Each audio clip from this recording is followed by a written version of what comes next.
What's up, guys? 4-1 tank for sure. Hey man, I've recorded this video like 5 times, dog. Bro, I keep on messing up the audio. Hopefully this is the one that works. If you're seeing it, then obviously it is. But I'm going to be doing a beginner's guide for y'all, because a lot of y'all have been leaving comments in my comment sections and in my Discord, which you can find in the description down below, asking me, common knowledge things or just how to progress in general at the beginning of the game.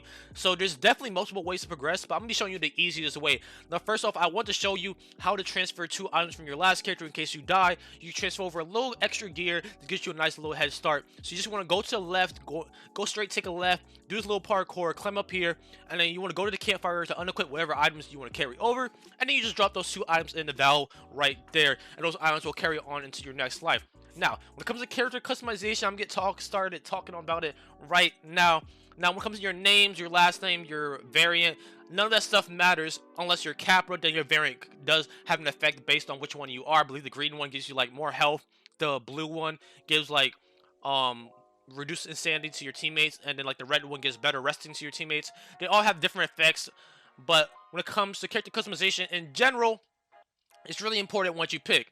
Now, when you go for your weapon, you have the choice between a great axe, a sword, and a dagger, each having their own different types of weapons, and you want to choose whichever one you'll be going into your build, because that's the stat you're going to be training. The great axe going for your heavy, which is for great axes, hammers, and what was the other one? Great axes, hammers. There's one more thing I can't think of right now. What the heck? Great axes, great swords, and hammers. There you go. And then when it comes to mediums, you have your sword, your daggers, and your maces. And then for light, you have your guns, your fists, and your daggers. Make sure to pick whichever one you want to go into. Now, when it comes into your mantra or your magic, you have the option between Frost Draw, Thunder Call, Flame Charm, and Gale Breath. And depending on whichever one you pick, you'll basically be stuck with that magic even if you make a whole new character, unless you want to randomize for the chance of getting a new magic, or if you get Shadow in your last life, then it transfers over to your new life. Now, when it comes to your stats, you want to make sure you have at least 1 stat point in strength.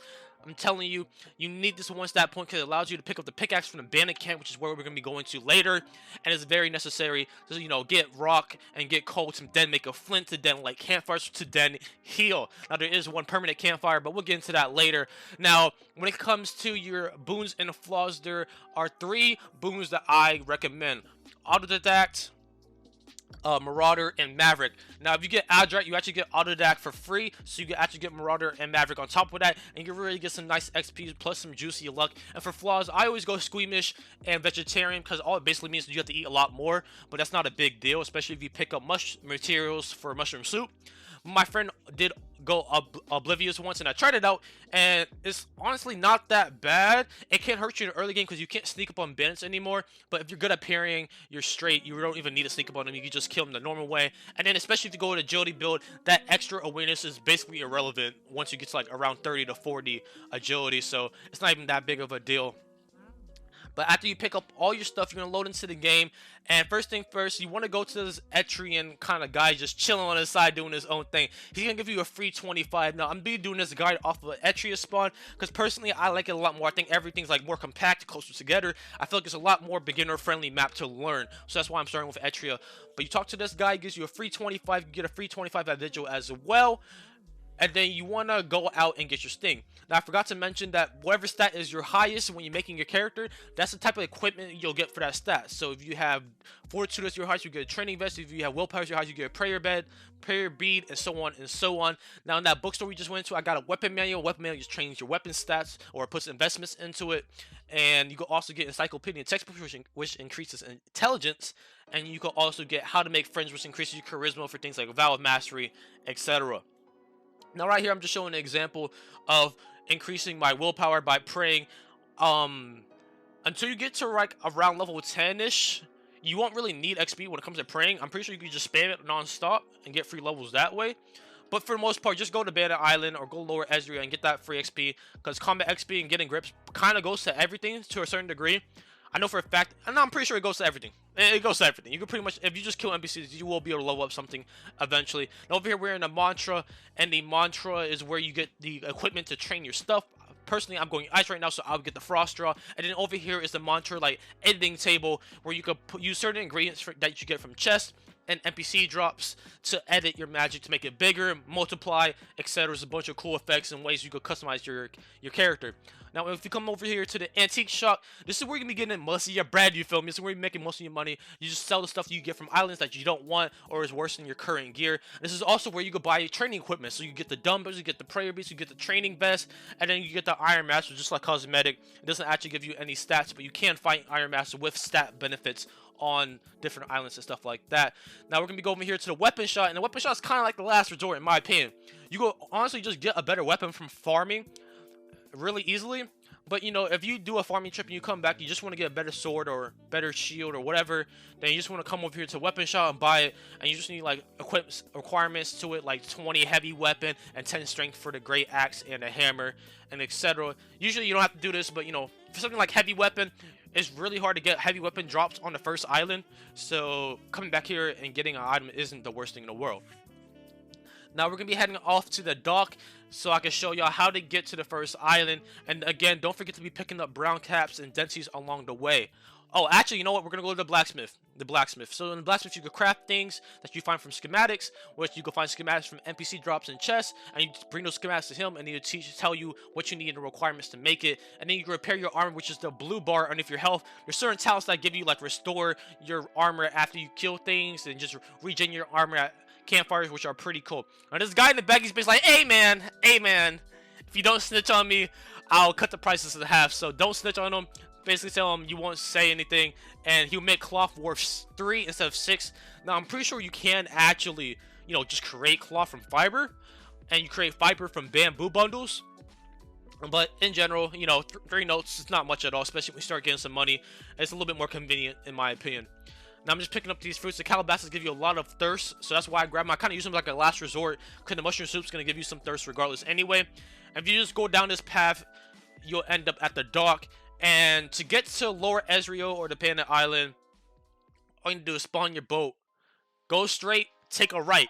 That first gate, you go straight, and then on the left, you'll see a big rock. That first big rock that you pass by, you want to take a left on that rock, and you just go straight. After you go straight, you'll go through one more gate, and you just keep on going straight, and you'll see the island a little bit to your front and your left. It's very noticeable once you get past that second gate. So we're just gonna pass this rock, and then we'll go straight, basically.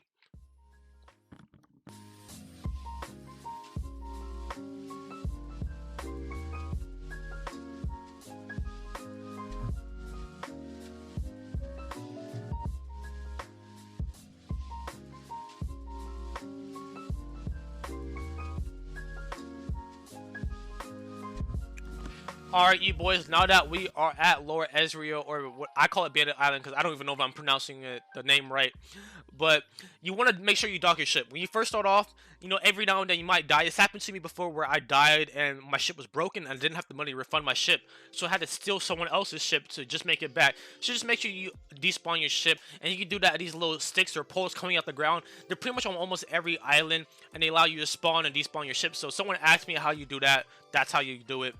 And then over here, we're going to go pick up some bamboo bundles. But as you can see, an NPC event spawned. Now, what an NPC event is basically, you know, a random event that can happen around the map as you're playing. And different things can happen, like spawning a group of bandits, like what just happened, or a group of NPCs.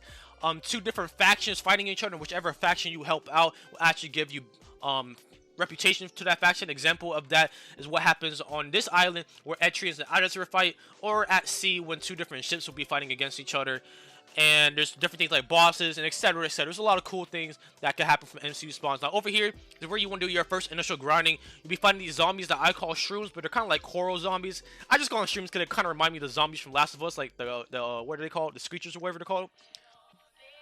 But you want to fight the zombies on top of this rock right here. Now, unless you have fire and an actual fire spell, you won't be able to auto-execute NPCs because you won't have burn. So I come up on top of this rock, so they all come up on top of here with me, and I can just keep on hitting the NPCs even when they're down. And they don't do this in a lot of games, but in this game, if you hit down players and NPCs, it keeps them down longer. So you kind of like infinitely keep them down. So you want to kind of keep all the NPCs in one spot, so that you can hit them mid-fight while still hitting the other NPCs, and you don't have to worry about them keep on getting back up and up over and over again. And after, every single time you knock one, you'll get a health pack off of it. So you should be able to do this solo completely by yourself. You want to do a couple parries, you'll be straight. My performance here was a little scuffed because the server was really laggy. But, you know, as you can see, I basically did the whole thing by myself. The guy came and he, like, took down 1. But I could have done the whole thing by myself. I basically did by myself.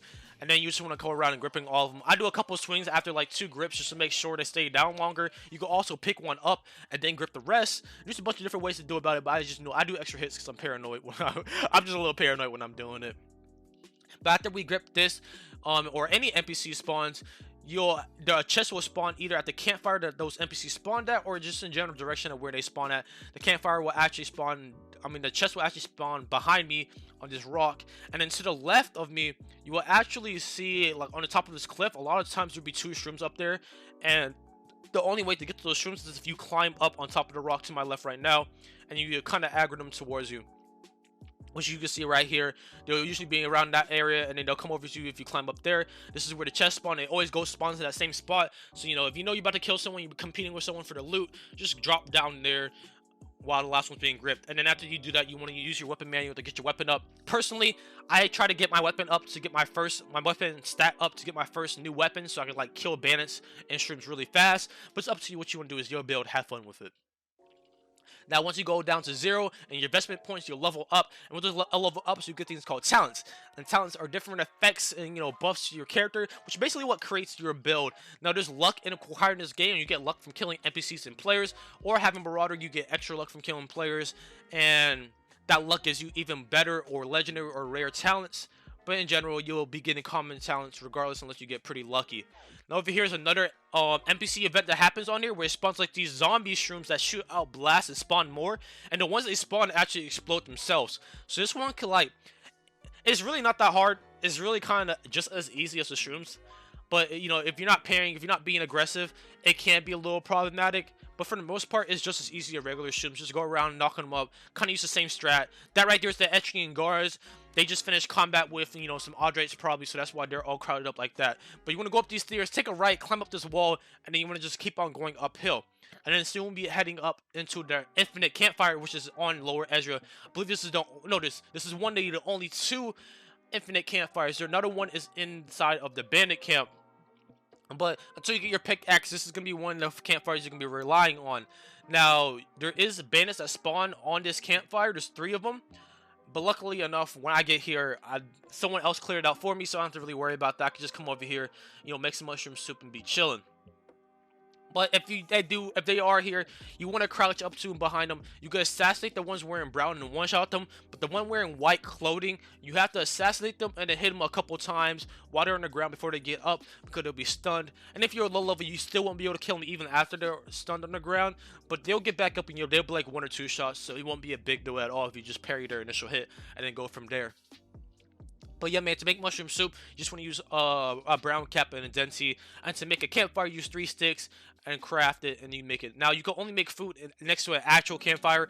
Any artificial campfire, you can't actually make food on, so keep that in mind. So even if you do have fire, you can make your own campfire or like your own light to rest on. It's still kind of nice to, you know, have material for a campfire nearby. Now, there is a guard or a bandit that spawns to the left of the door entrance. There's one right in front of me, there's one to the left side of the house, and there's one far back. And then finally, there's one on the watchtower. So what you want to do is sneak up, and then as you can see, I'm going to keep on swinging on him, because I know he's going to still get back up with extra HP. And then by the time he gets up, he'll be like 1 tap. I should have definitely been easily be able to parry these, but the server was really laggy, my parries were delayed, and I had to kind of get used to it. But as you can see, he was 1 tap, and I health packed off of it. Now, very important, you want to make sure you pick him up and walk out.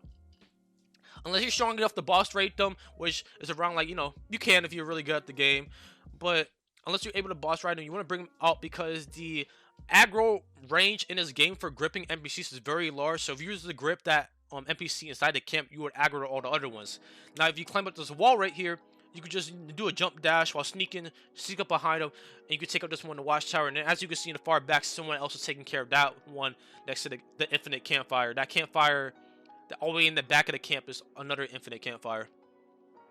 Now, after we kill this one, we'll be able to pick up the pickaxe. And with the pickaxe, we could get, you know, our flint going. So let me just hurry up and clear this one right here. Hit him with that yam! Pack him up. Drop down his roof. And then you should be able to see the pickaxe on your left side right here. Now, like I said, you want to put 1 stat point into your strength. Because if you didn't have that 1 stat point, you wouldn't be able to pick up the pickaxe.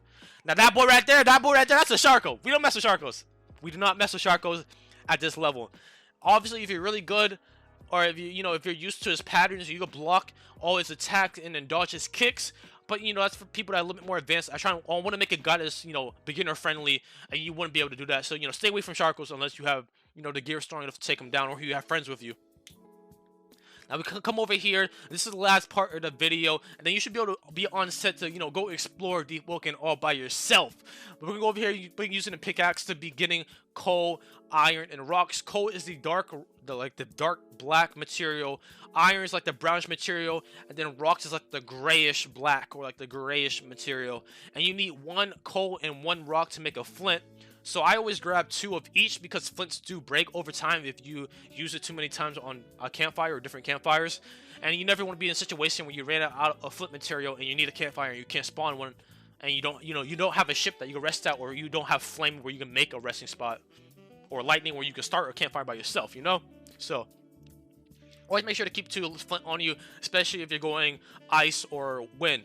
But yeah, man, this is basically all you really needed to know to get started in DEEPWOKEN. From here on out, you can honestly grind here to level 30. I wouldn't suggest it.